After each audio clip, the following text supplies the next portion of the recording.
سب سے برا چور وہ ہے جو اپنی نماز سے چوری کرتا ہے۔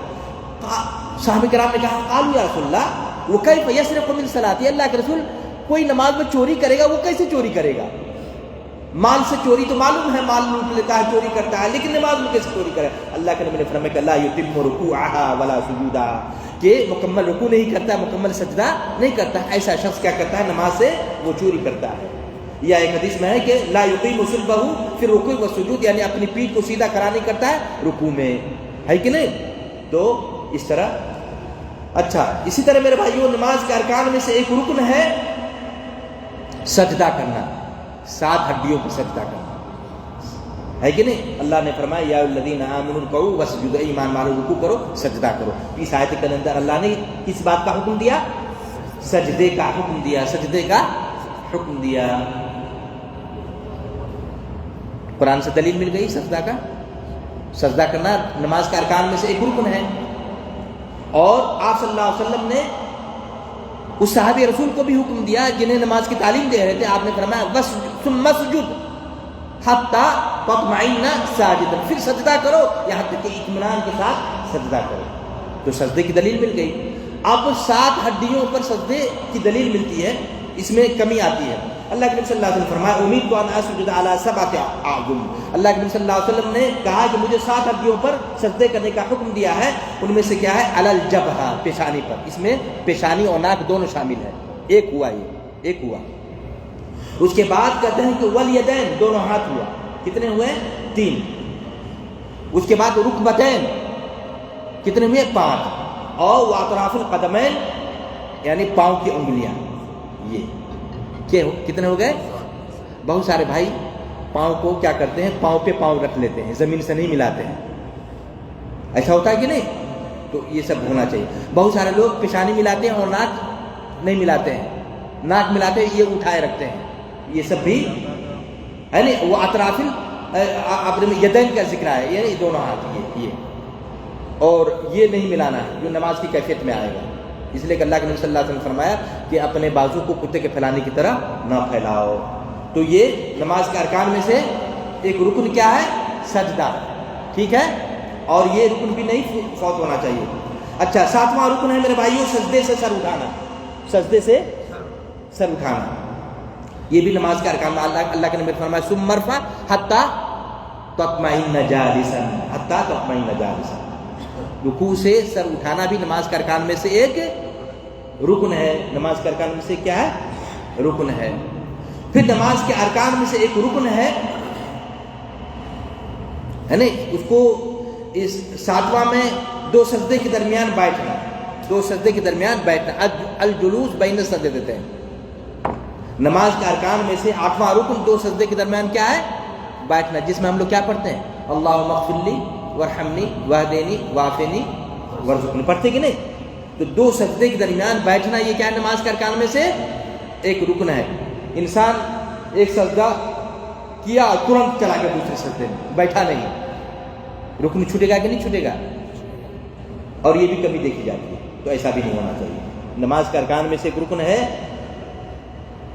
رکوع سجدے سے سر اٹھانا، اور 8واں رکن ہے 2 سجدے کے درمیان بیٹھنا، یہ نماز کے ارکان میں سے ایک رکن ہے۔ اور دلیل بھی ہے، اللہ کے نبی صلی اللہ علیہ وسلم کہ سجدے سے سر اٹھاؤ ثم ارفع حتی تطمئن جالسا، یہاں تک کہ اطمینان کے ساتھ بیٹھ جاؤ۔ بہت سارے بھائی 2 سجدے کے درمیان دعا بھی نہیں پڑھتے ہیں، وہ الگ موضوع ہے، واجبات صلات میں آئے گا کہ کتنی دعا پڑھنا واجب ہے اور کتنا سنت ہے، وہ آگے بیان کیا جائے گا۔ اس طرح نماز کے ارکان میں سے بات اب ختم ہو رہی ہے۔ 9واں رکن ہے میرے بھائیوں کہ سارے ارکان کو اطمینان سے ادا کرنا، سارے ارکان کو اطمینان سے ادا کرنا، پھٹافٹ کوے چونٹ کی طرح اگر ہم نماز پڑھیں گے تو ایسا ہوگا نہیں۔ اللہ کے نبی پاک صلی اللہ علیہ وسلم نے سب میں فرمایا، کیا کہا؟ ثم ارکع حتی تطمئن راکعا، رکوع کرو یہاں تک اطمینان کے ساتھ رکوع کرو۔ پھر اللہ کے نبی صلی اللہ علیہ وسلم نے فرمایا کہ ثم ارفع حتی تعتدل قائما، اعتدال کرو۔ پھر آپ صلی اللہ علیہ وسلم فرمایا کہ ثم اسجد حتی تطمئن ساجدا، سجدہ کرو یہاں تک کہ اطمینان سے سجدہ کرو، سب میں اطمینان لگا رہا ہے، سب میں ثم ارفع حتی تطمئن جالسا،